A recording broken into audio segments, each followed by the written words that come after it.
Hello, Nashville. My name is Amani Murph. Thank you for joining me today on Mic Check. I have with me today Corey King. He is a CPA here in Nashville, and we will be discussing personal finance and how to invite abundance into your life. Corey, how long have you been working in the financial services industry? Around 3.5, 4 years so far. That's good. So you're a young professional coming really almost fresh out of college, just establishing yourself. What have been some of the things that you have realized that one needs to do when starting out and wanting to be financially stable? One of the major things is taking the time to mind your business. You need to look at yourself as a business, and by doing so, you will set yourself up for financial success. Okay, when you say look at yourself as a business, you mean as far as how much money you're making, how much money you're actually spending a month? What other things? Well, there are several things. Mainly, you want to look at how much money are you bringing in as far as revenue, and you want to look at how much money is being paid out by you on a monthly basis, which are expenses. Some expenses will be fixed, which meaning they will be the same amount every month. Some will vary, but if you budget correctly, you will have an idea of how much money is coming in and leaving out, and actually how much you need to be saving on a monthly basis. Right. Budgeting is very important, and I think we need to revisit that concept just for a little bit. Budgeting, really in this instance, in inviting abundance into your life, applies to more than just money. I think it applies also to time. So you spend your time wisely, it will help you to increase the amount of revenue that you are bringing in, and then you want to spend that money wisely. You want to budget fun in also. You want to budget enough money in for your shoe habit, if that's one thing that you happen to have. You want to actually take a hard look at yourself to see what's real and what's needed in order for you to be happy, and how you want to spend your money, how you want to spend your time.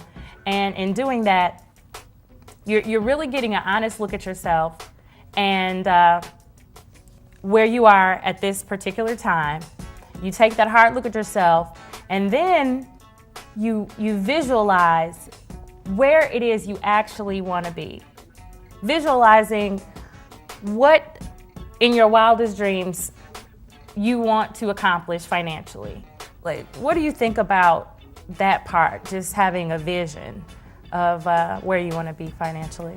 Well, I think that's very important because it's hard to go anywhere if you don't know where you're going. So that's very important, especially as it relates to finance. You want to visualize where you want to be at 5 years, 10 years down the line. And once you do so, you can kind of plan in order to get to that point. Yeah, you have to create the place you want to be in order to build a plan to get there. So in 10 years, what do you visualize for yourself? In 10, you're going to put me on the spot and ask me that. Of course. All right, in 10 years, I plan to be financially independent. I just want to get to a point to where I'm not having to worry about the minute things of finances in order to live my life, basically, and more so focus on the smaller things instead of having to worry about financial issues. Right. So that's where you want to be. Me, I want to be in a private jet that my company purchased for me on a way to an island that I own. So I have to visualize that and plan accordingly. Whatever your vision is for yourself, that's fine. Shoot for the stars, but take a hard look at yourself and plan, and like you said, take care of business, which would be you. Take care of what's coming in and know what's coming in and know what's going out. So you have your plan, you're handling your business, and what is something that you need to do next? You need to stay disciplined. Be disciplined on that plan.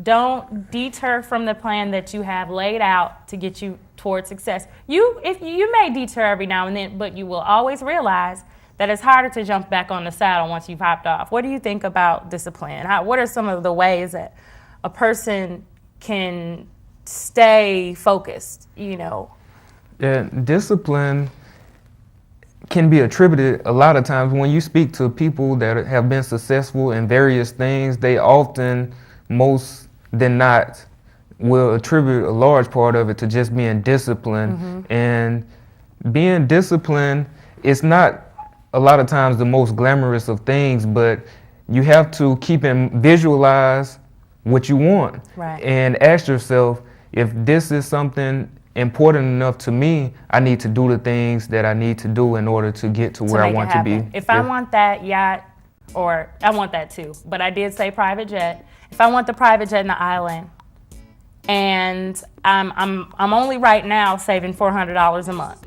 I want a private jet in the island. I save that $400 a month, but TSU Homecoming is coming around, and I really, really want these shoes that are on sale. And every month I put away $400, and I have a shoe budget, but I want to go above and beyond for homecoming this year. Do I buy the shoes? I mean, it's just a once in a lifetime thing. What do I do? Well, that's a question that you have to ask yourself individually, and you have to be honest with yourself at all times. So if you look at it and you are maybe a little bit ahead of where you need to be, and it's not going to set you back, you should do things like that for yourself every now and then, because that gives you the motivation to want to continue doing the right things. If you don't reward yourself, you're not going to want to do these things, because you're going to constantly feel like you're neglecting yourself. So do I reward myself in the budget? Is that in the budget, or do I deter off the budget to buy the shoes? Well, like I said, it's a question that you have to ask yourself individually. I can't answer that question whether you should buy the shoes or not. But like I said, that's one of the things about being honest about yourself and looking at yourself like a business. If I were in business and the question came up, do I buy the shoes? I would not buy the shoes. Honestly, that would be the most responsible decision. If you were in that position, don't buy the shoes. Stick to your plan. Be disciplined. And another thing with regard to being disciplined is surrounding yourself with the right people that are going to help you get to your goal. It's hard to stay disciplined when everybody else is doing the wrong thing. It's easy to go right when everybody else is going right. But if everybody else is going right and you're really, really trying to go left, you need to find a new pack of people to hang around. If your friends also, if they notice that you are trying to accomplish something, or it doesn't even necessarily have to be friends, it could be family, it could be your spouse, it could be anybody. If they see that you're trying to accomplish something and they really don't understand it, they could potentially become a negative influence on you reaching your goal.